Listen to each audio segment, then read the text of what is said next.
السلام علیکم ناظرین، لیگل لائٹ سے میں ہوں وکیل الرحمان اور میرے ساتھ ہیں منیزہ کاکڑ ایڈوکیٹ صاحب۔ ناظرین، ایک عام سوال عام طور پہ پوچھا جاتا ہے کہ جب آپ کا کہیں پر بھی عدالت میں مطلب بطور ملزم مدعی آپ کا کوئی کام پڑتا ہے تو کیا اس میں ضروری ہے کہ آپ ایک وکیل کیا باقاعدہ اس کی خدمات حاصل کریں، یا یہ بھی ہو سکتا ہے کہ آپ اپنے طور پر جو ہے وہ عدالت میں جائیں اور اپنی کیس کے یا اپنے معاملے کی پیروی کریں؟ آج اس پر بات کریں گے۔ منیزہ ذرا اس کی جو ہے قانونی ہمیں وضاحت دیں کہ اگر کہ کیا ضروری ہے کہ وکالت نامہ بنوا کر وکیل ہائر کر کے اس کی خدمات حاصل کر کے آپ تو کہ عدالت جائیں، یا آپ خود سے بھی کوئی بننا جا سکتا ہے کوئی شہری؟ پاکستان میں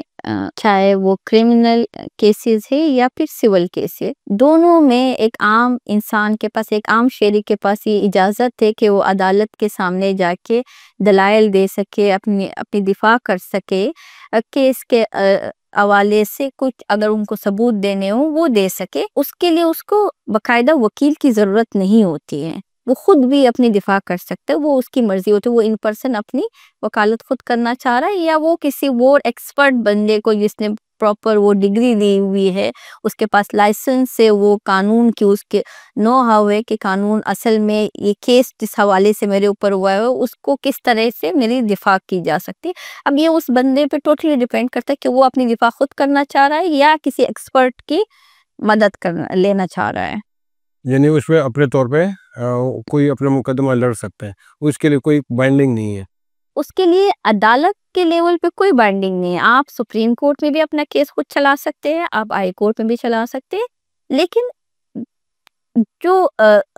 ایک رائے ہماری ہے یا ہم ان کو ایک سجیشن دینا چاہتے ہیں وہ یہ ہوتا ہے کہ چھوٹے کیسز میں تو آپ اپنی دفاع سماؤ کر لیتے ہو، لیکن جہاں پہ کچھ پیچیدہ معاملات آ جاتے ہیں، کچھ ایسے قانونی ٹرمز اینڈ کنڈیشنز ہوتے ہیں جو صرف ایک وکیل یا ایک ایکسپرٹ کو ہی پتا ہوتا ہے کہ کہاں پہ وہ کو استعمال کرنا ہے، کون سا لفظ کہاں پہ نہیں استعمال، کون سے قانون کا کہاں پہ اطلاق ہوتا ہے۔ ایک عام بندہ جو ہے وہ اگر وہ خلا کے کیس میں بھی آتا ہے تو وہ بہت جذباتی ہوتا ہے، وہ چاہ رہا ہوتا ہے اگر بیوی آتی ہے اس کو اپنے شوہر سے خلا چاہیے ہوتا ہے تو وہ اس وقت اتنا غصے میں ہوتی ہے کہ وہ چاہ رہی ہوتی ہے کہ وہ سامنے والے بندے کا میں قتل ہی کر دوں، اس پہ جو بھی مطلب میں اس کو پھانسی، خلا کے کیس میں بھی اس کا دل کر رہا ہوتا ہے کہ میں پھانسی دے دوں اس بندے کو، اس کو کوئی نہ کوئی تکلیف دے سکوں۔ اور اس جذبات میں ظاہر ہے کہیں نہ کہیں اس سے کمزوری ہو جاتی ہے، تو وہ جذبات میں وہ سچویشن کو اس طرح ہینڈل نہیں کر پاتی ہے جس طرح ایک وکیل کر پاتی، کیونکہ وکیل ایموشنلی اس چیز کے ساتھ کنیکٹ نہیں ہوتا ہے، وہ قانون کے مطابق اپنا عمل کر رہا ہوتا ہے اور اپنے کلائنٹ کو بھی گائیڈ کر رہا ہوتا ہے کہ اگر آپ نے ایک لمحے پہ آپ کا یہ کیس چل رہا ہے تو آپ اس لیول پہ ڈیفیمیشن کا کیس داخل نہیں کر سکتی ہے جب تک آپ کے کیس کا کوئی نتیجہ نہیں آ جاتا۔ تو وہ کس وقت پہ کیس داخل کرنا ہے، کس وقت پہ کون سی دلیل جو ہے عدالت میں کام آ سکتی، کون سی بات عدالت میں کہنی ہوتی ہے، کون سی نہیں کہنی ہوتی، یہ ایک ایکسپرٹ ہی اچھے سے اس پہ عدالت کے سامنے آپ کا کیس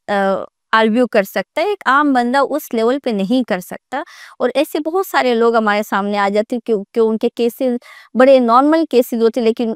خود انہوں نے وکالت کی تو انہوں نے سمپل سے کیس کو بہت پیچیدہ بنا دیا ہوتا ہے۔ اچھا، بہت شکریہ۔ اور ناظرین، آپ نے سنا کہ بطور جو ہے آپ ایک عام شہری بھی اپنا کیس لڑ سکتا ہے۔ آپ کا قانونی رہنمائی کے حوالے سے کوئی بھی سوال ہو تو وہ پوچھیں، ہم کوشش کریں گے کہ اس کا جواب دیں۔ Thanks for watching. اللہ حافظ۔